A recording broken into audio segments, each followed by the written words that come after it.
千祈唔好睇太多 AV。點解咁講？因為當男仔睇 A 片時，的確可以帶嚟一時快感，但係長期落嚟可能會對大腦、身體，甚至乎社交關係同伴侶感情都會產生不可逆轉嘅傷害。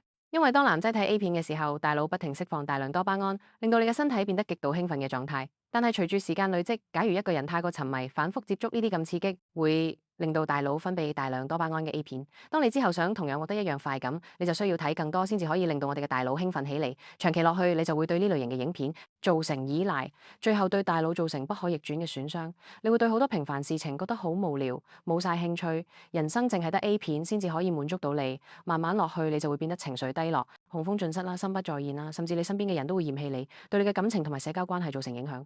如果睇到呢個影片，記得 send 俾身邊嘅好朋友知。提佢過嚟旺角 W 商場19 Toys 門市，我哋有唔同種類嘅情趣精品，同樣都可以滿足到大家。即場入會仲有會員優惠減30蚊，再送多張優惠券俾你，下次用。